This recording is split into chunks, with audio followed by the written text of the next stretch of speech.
Franchement, la Tunisie 2026 ressemble à un fiasco monumental. Le truc, c'est que tout s'effondre sous nos yeux. Et personne ne semble contrôler la situation. Le continent africain vit peut-être sa meilleure Coupe du Monde. Pendant ce temps, la Tunisie plonge dans une crise interne qui menace son avenir. Je vais vous expliquer pourquoi cette situation est plus qu'un simple désaccord. Le truc que personne ne dit, c'est que la Fédération tunisienne du football joue un rôle central. Sans une gestion claire, les conséquences s'étendent bien au-delà du terrain. On décortique les faits. On analyse les décisions et on mesure l'impact de la Coupe du Monde 2026. L'Afrique est en train de réussir une Coupe du Monde historique. Je constate que jamais autant de sélections africaines n'ont semblé aussi compétitives sur la scène mondiale. Et là, la Tunisie prend une direction totalement opposée. Je vois une équipe incapable de suivre la dynamique portée par les autres représentants du continent. Le truc, c'est que les attentes étaient pourtant importantes. Je sais que beaucoup imaginaient les Aigles de Carthage capables de franchir un nouveau cap. Sauf que les premiers matchs ont rapidement fait naître les inquiétudes. Je remarque que la Tunisie accumule les erreurs sans jamais réussir à corriger ses lacunes. Les défaites s'enchaînent. La confiance disparaît progressivement. Je vois une sélection qui perd ses repères au fil des rencontres et ne trouve aucune solution. Le truc que personne n'avait imaginé, c'est l'ampleur du naufrage. Je pense que peu d'observateurs s'attendaient à une campagne aussi difficile pour cette génération. Sans réaction sur le terrain, les critiques deviennent inévitables. Je constate que chaque match renforce un peu plus le sentiment d'une immense désillusion. Et là, les statistiques deviennent particulièrement inquiétantes. Je vois 3 défaites consécutives. Seulement 2 buts inscrits et 12 encaissés. L'écart avec les autres nations africaines devient immense. Je crois que cette équipe n'a jamais réellement réussi à entrer dans sa compétition. Sauf que le pire reste encore le bilan final. Je sens que cette campagne restera longtemps gravée dans la mémoire des supporters tunisiens. Chaque rencontre confirme un peu plus l'ampleur de la débâcle. Je sais que les comparaisons avec les pires campagnes africaines commencent déjà à apparaître. Le débat dépasse désormais la simple élimination. Je pense que la Tunisie pourrait avoir signé l'une des pires performances de l'histoire du continent. Et là, une seule question mérite d'être posée. Cette Coupe du Monde 2026 est-elle devenue le plus grand fiasco jamais vécu par une sélection africaine? L'Afrique vit peut-être sa plus belle Coupe du Monde. Je constate que plusieurs sélections africaines rivalisent enfin avec les meilleures nations de la planète. Et là, les qualifications s'enchaînent les unes après les autres. L'Afrique du Sud, le Maroc et la Côte d'Ivoire ont déjà validé leurs billets pour les 16e de finale. Le truc, c'est que l'Égypte, le Ghana et le Sénégal sont eux aussi tout proches. Je vois un continent qui progresse, gagne en maturité et confirme son immense potentiel. Sauf que la Tunisie suit une trajectoire totalement opposée. Je remarque qu'elle est la seule sélection africaine incapable de prendre le moindre point dans cette compétition. Les chiffres parlent d'eux-mêmes. Sans la moindre contestation. 0 points. 3 défaites. 2 buts marqués et 12 encaissés, le bilan est accablant. Le truc que personne ne peut ignorer, c'est ce contraste saisissant. Pendant que 9 représentants africains sauvent au moins l'honneur avec un ou plusieurs points, la Tunisie repart les mains totalement vides. Sans la moindre victoire, les critiques deviennent inévitables. Je constate que cette campagne isole complètement les Aigles de Carthage du reste du continent.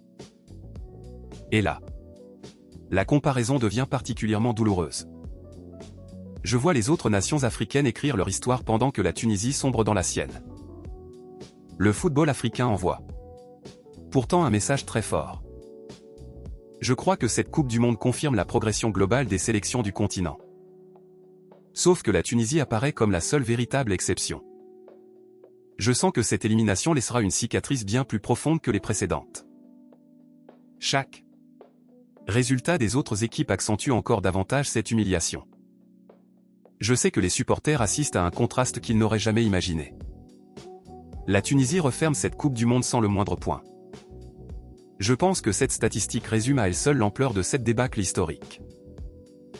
Et là, une question devient inévitable. Cette Tunisie 2026 est-elle tout simplement la pire sélection africaine de l'histoire de la Coupe du Monde? Le verdict appartient désormais à l'histoire. Mais les chiffres sont déjà implacables. Si tu suis ce type d'analyse sans concession, abonne-toi maintenant pour ne rien rater des prochains décryptages du football africain. Et là, la Tunisie entre dans une catégorie dont aucune nation ne veut faire partie. Chaque nouvelle statistique confirme un peu plus l'ampleur de cette débâcle.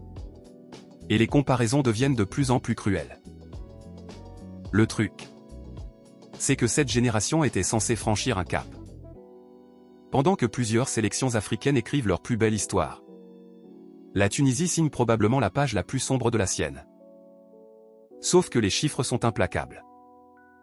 3 matchs, 3 défaites, 12 buts encaissés et une différence de but catastrophique, difficile d'imaginer un bilan plus inquiétant. Et là, les comparaisons avec les pires campagnes africaines ressurgissent. Le Zaïre de 1974, le Cameroun de 1994 ou encore le Togo de 2006 reviennent dans toutes les discussions. Le scénario devient alors totalement inédit. Car contrairement à ces équipes, la Tunisie évoluait dans un contexte bien plus favorable et disposait d'une génération censée rivaliser à ce niveau. Le truc que beaucoup soulignent, c'est aussi le niveau des adversaires. Les Pays-Bas, le Japon et la Suède sont de très bonnes sélections. Mais aucun ne figurait parmi les immenses favoris de cette Coupe du Monde. Sauf que sur le terrain, l'écart a pourtant semblé immense. La Tunisie n'a pratiquement jamais donné l'impression de pouvoir inverser le cours d'un seul de ses matchs. Le truc, c'est que cette élimination dépasse désormais le simple cadre sportif. Elle risque de devenir la référence lorsque l'on évoquera les plus grandes débâcles du football africain en Coupe du Monde. Et là, une autre question commence déjà à faire débat.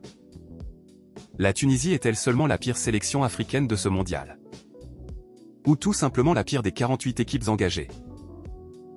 Franchement, les arguments en faveur de cette hypothèse sont nombreux. Aucune autre équipe n'a semblé aussi dépassée, aussi fragile défensivement et aussi impuissante durant l'ensemble de la phase de groupe. Et là, l'image du football tunisien en ressort profondément fragilisée. Une reconstruction paraît désormais inévitable si les Aigles de Carthage veulent retrouver leur place parmi les grandes nations africaines. Le truc, c'est que cette Coupe du Monde laissera une trace durable. Plus qu'une simple élimination, elle pourrait rester dans les livres d'histoire comme l'une des plus grandes débâcles qu'une sélection africaine ait jamais connue. Franchement, la Tunisie s'enlise dans le néant. Pendant que d'autres nations africaines s'organisent, la bande rouge reste figée, sans direction claire. Le Maroc brille déjà. Et ça dérange. Sa fédération a déployé des académies partout, garantissant un vivier constant de talents prometteurs. L'Afrique du Sud mise sur la technologie. Des centres de performance ultra-modernes offrent aux joueurs des données précises pour optimiser chaque geste. Le Cameroun renforce son infrastructure, sans compromis. Il a rénové les stades, modernisé les vestiaires et installé des terrains synthétiques de haut niveau. Sauf que la Tunisie n'a aucun plan comparable. Les dirigeants restent muets. Aucune feuille de route publiée. Les clubs s'enfoncent dans le doute. Les sponsors fuient la zone d'instabilité. Ils préfèrent placer leurs fonds où la gouvernance est transparente, sécurisée et prometteuse pour le futur. Et là, les jeunes talents cherchent ailleurs. Ils signent avec des clubs européens ou sud-africains, fuyant le vide administratif tunisien qui les décourage. Le manque de vision sape la compétitivité. Sans stratégie claire, la sélection ne peut pas rivaliser avec les équipes africaines déjà bien préparées. Le truc, c'est que chaque nation progresse quand elles investissent intelligemment.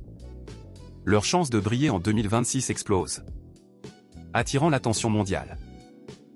La Tunisie reste à la traîne. Pathétique.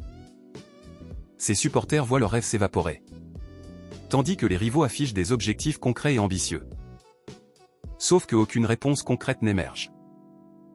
Les dirigeants se contentent de promesses vagues, Sans budget ni échéancier pour redresser la situation. Le scénario est limpide. Le futur s'assombrit.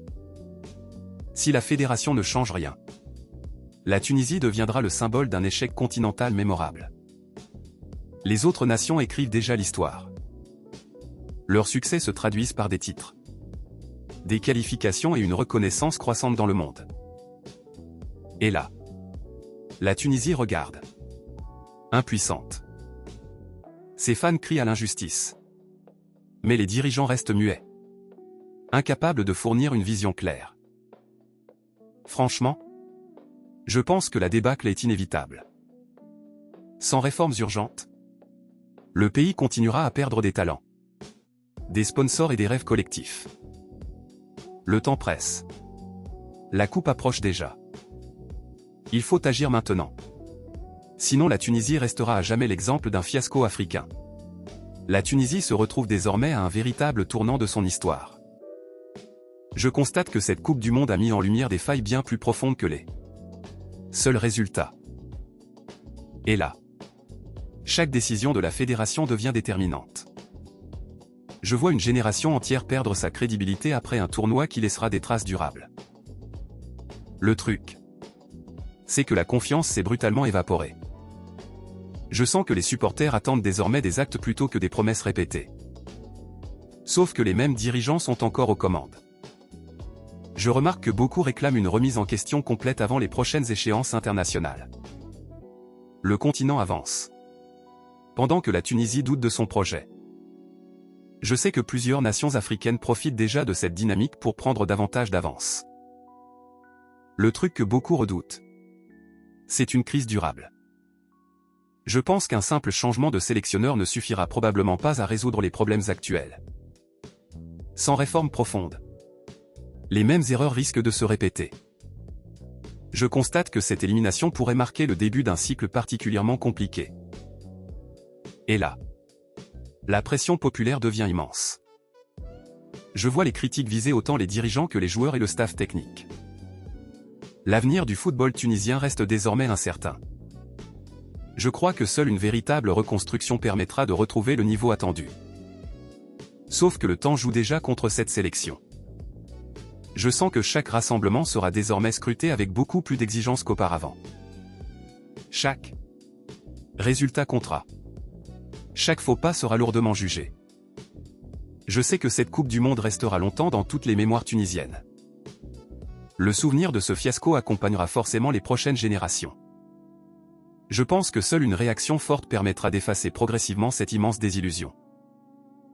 Et là, la Tunisie possède encore une dernière opportunité. Je crois que cette humiliation peut devenir le point de départ d'une reconstruction ambitieuse.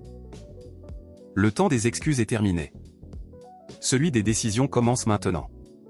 Au final, le verdict est difficile à contester. Avec 3 défaites en 3 matchs, 12 buts encaissés, seulement 2 marqués et aucune véritable réaction sur le terrain, la Tunisie signe l'une des campagnes les plus catastrophiques de l'histoire du football africain en Coupe du Monde. La pire de toutes? Le débat restera ouvert. Mais une chose est certaine. Cette édition 2026 restera comme la plus grande humiliation de l'histoire des Aigles de Carthage. La prochaine vidéo décortiquera les stratégies gagnantes de l'Afrique pour la Coupe du Monde 2026. Restez branchés. Ça va être épique.